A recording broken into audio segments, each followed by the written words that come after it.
अस्सलाम वालेकुम। जैसे कि लास्ट वीडियो में डिस्कस हमने किया था कि इफ़ एल्स के बाद हम कुछ प्रोग्राम्स देखेंगे। इफ़ एल्स से रिलेटेड सिंपल इफ़ एल्स लगेगा यहाँ पर। तो ये कुछ प्रोग्राम्स लिखे हुए हैं, जैसे कि एक हमने यहाँ पर टॉप पे लिखा मैंने इवन ऑड। इवन ऑड का मतलब क्या है कि यूज़र एक नंबर इनपुट देगा और आपका प्रोग्राम ये देखकर बताएगा कि वो इवन नंबर है या ऑड नंबर है। ठीक है। फिर नेक्स्ट प्रोग्राम हमने लिखा लीप ईयर। लीप ईयर क्या है? बेसिकली आपको पता है कि हर चार साल के बाद एक लीप ईयर आता है जो कि फरवरी का मंथ होता है, और वो आपका प्रोग्राम किस तरह से लीप ईयर को कैलकुलेट करेगा, उसके पीछे लॉजिक क्या है, रीज़न क्या है। ठीक है।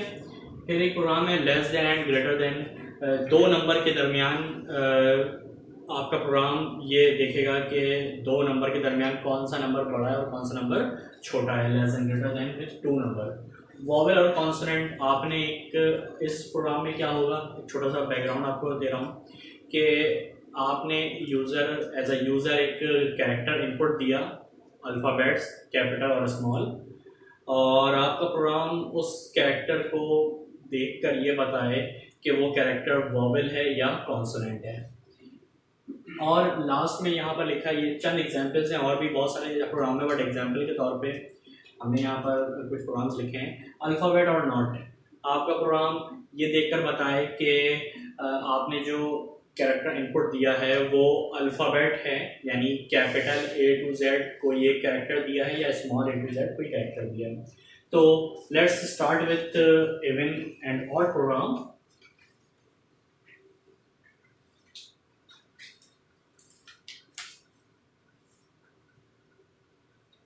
ये बेसिक स्ट्रक्चर है जो कि हर प्रोग्राम के लिए मैंडेटरी है, वो मैं यहाँ पर लिख रहा हूँ डायरेक्ट।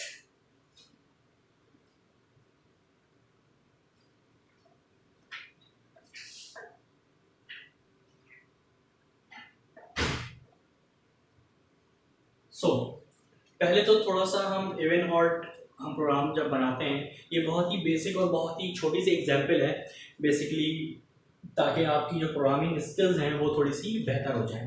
ठीक है। कोई भी सवाल आए, कोई भी एक सिनेरियो आता है, उसके पीछे बैकग्राउंड क्या है, ये आपको बेसिकली प्रोग्रामिंग स्किल्स इंसान की बढ़ती इस तरह से है कि आपको सिनेरियो देखकर, सवाल देखकर उसका सॉल्यूशन समझ में आए।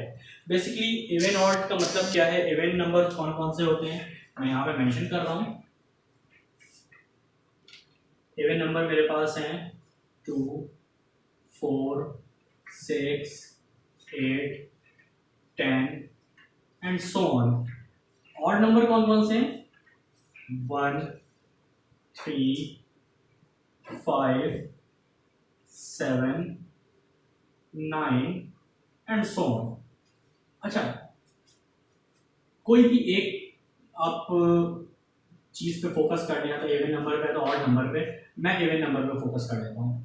अगर मैं इस इवन नंबर की सीरीज को देखूं तो इस इवन नंबर की सीरीज में एक खास बात क्या है कि ये तमाम के तमाम नंबर एग्जैक्टली डिविजिबल बाय 2 हैं।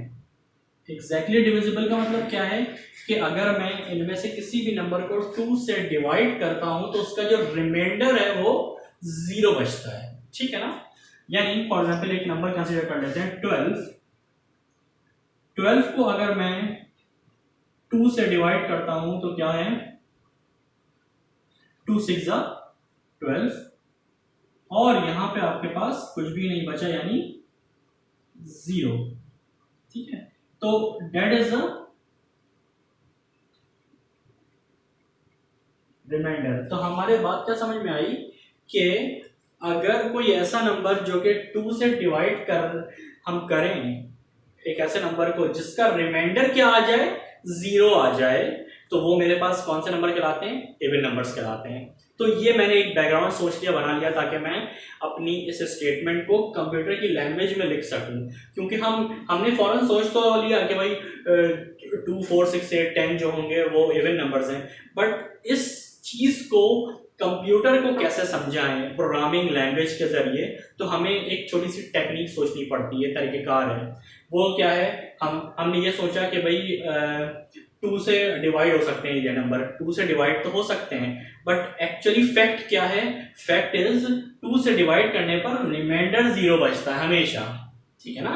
अगर रिमाइंडर 0 नहीं बचता तो उसका मतलब क्या है कि ये इवन नंबर्स नहीं है, ये ऑड होंगे। ट्राई कर लेते हैं, मैं एक नंबर यहाँ पे ले लेता हूँ एग्जाम्पल के तौर पे 9। तो जब मैं 9 को 2 से डिवाइड करता हूँ तो 2 4 जा 8 एंड रिमाइंडर क्या बचा, 1 बच गया। तो इसका मतलब क्या है कि अदर देन 0 कुछ भी रिमाइंडर बचता है तो मेरे पास वो ऑड नंबर यानी सॉरी इवन नंबर नहीं है, ठीक है। तो आ जाए इसको हम प्रोग्राम की तरफ थोड़ा सा आते हैं और इसको लिखने की कोशिश करते हैं। मैंने यहाँ पर इंटीजर डेटा टाइप का एक वेरिएबल क्रिएट किया x और यहाँ पे स्टेटमेंट लिखा printf enter a नंबर और फिर यहाँ पे लिखा scanf %d क्यों लगाया, क्योंकि मेरे पास इंटीजर है यहाँ पर और इंटीजर का फॉर्मेट स्पेसिफायर हमें पता है क्या होता है, %d होता है। और एंड x वो जो वेरिएबल यहाँ पे मैंने जो नाम दिया था वही सेम वेरिएबल यहाँ पे आ गया। अब यानी यहाँ पे इन दो लाइन से क्या होगा, यूजर ने एक नंबर इनपुट दे दिया होगा जो कि x वेरिएबल में स्टोर हो गया। अब मुझे अपनी कंडीशन लगानी है x के ऊपर, इफ x। अब मुझे रिमाइंडर लेने के लिए यानी रिमाइंडर को वेरीफाई करने के लिए हम क्या चीज यूज करते हैं, सी लैंग्वेज के अंदर हम एक यूज करते हैं परसेंट का साइन।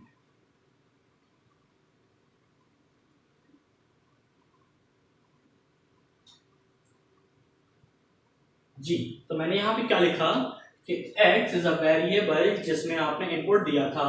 अगर मैं उसको, इस परसेंट साइन का मतलब होता है रिमाइंडर फाइंड करना, अगर मैं उसका रिमाइंडर फाइंड करता हूँ 2 से जो कि बराबर हो जाए, डबल इक्वल टू का मतलब क्या है, बराबर होना, ठीक है।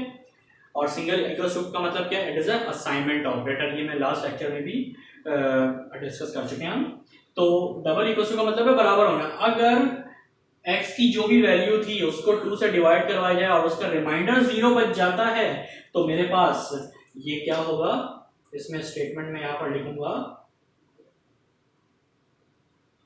%d is even number.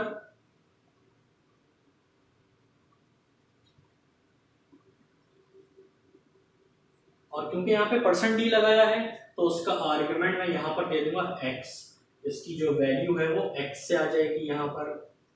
और उसके बाद ये मेरे पास स्टेटमेंट क्या हो गई, कंप्लीट हो गई, ठीक है। अब इसके बाद क्या है, मेरे पास एल्स की स्टेटमेंट है।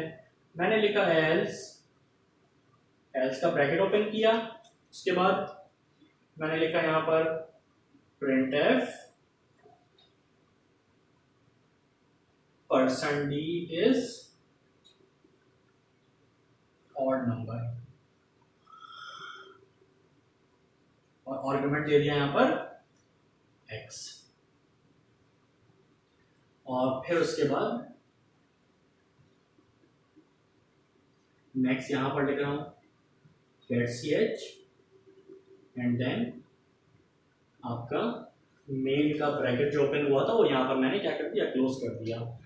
अब क्या हुआ कि इन दो लाइन में मैंने बताया कि भाई आपने एक नंबर इनपुट देना है और यहाँ पे आपने एक नंबर को इनपुट यूजर से ले लिया।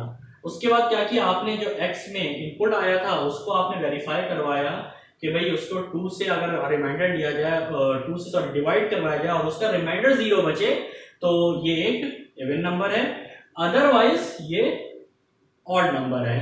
क्या हुआ, अगर ये कंडीशन ट्रू होती है तो कौन सी स्टेटमेंट चले, ये वाली, वरना कौन सी स्टेटमेंट चले, ये वाली, ठीक है ना। अब मैं यहाँ पे मॉनिटर की स्क्रीन बना रहा हूँ कि एक्चुअली मॉनिटर की स्क्रीन पर क्या हुआ होगा कि जब आपका प्रोग्राम चला तो आपको फर्स्ट ये वाली चीज लिखी हुई नजर आएगी। फर्स्ट नंबर पे वो क्या है, यहाँ पे लिखा हुआ आ गया एंटर अ नंबर और यहाँ पे आपका कर्सर ब्लिंक कर रहा होगा लेट्स सपोज कि आपने यहां पर दिया फॉर एग्जाम्पल 18 रख लेते हैं हम, आपने 18 नंबर प्रेस कर दिया। अब जब आपने 18 लिखने के बाद इंटर किया तो अब ये पूरी कंडीशन ब्लॉक चलना शुरू हुआ। ये वाला 18 नंबर जो है वो कहाँ चला गया होगा, वो x वेरिएबल में चला गया होगा। आपके कंपाइलर ने x को उठाया, क्या किया, x को चेक किया डिवाइड करके कि इसका जो रिमाइंडर है वो 0 आ रहा है कि नहीं आ रहा, ठीक है ना। तो आपके कंपाइलर ने क्या किया, इसको उठा के डिवाइड किया और देखा कि 2 9 18 होता है, रिमाइंडर कुछ नहीं बचता, इसका मतलब रिमाइंडर क्या है, 0 है।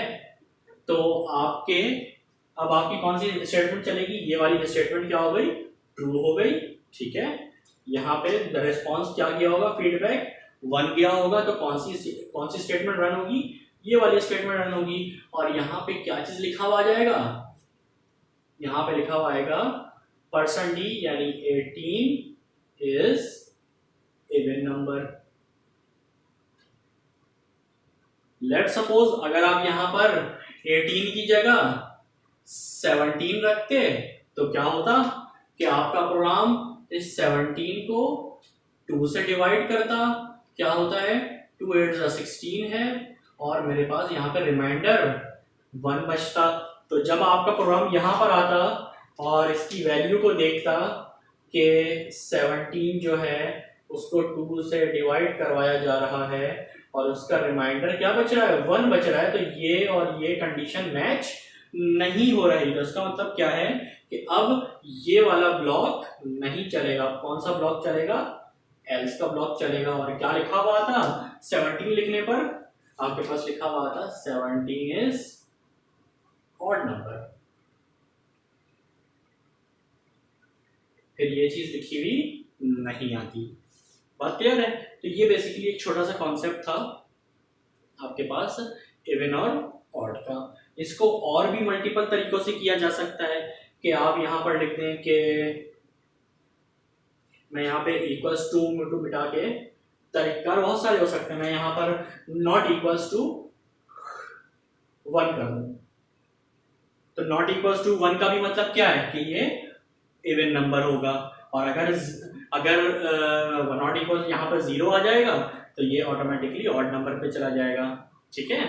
तो इस सवाल को करने के 2 तरीके हैं, या तो आप नॉट इक्वल से करना चाहें तो आपको यहाँ पे 1 लिखना पड़ेगा, और अगर इक्वल टू से करना चाहें तो यहाँ पे 0 लिखना पड़ेगा। होप टेक्निक आसान है, छोटी सी चीज़ थी, समझ आ गई होगी। नेक्स्ट लेक्चर में हम इंशाल्लाह लीप ईयर वाले कॉन्सेप्ट को समझेंगे, ठीक है। अल्लाह हाफिज़।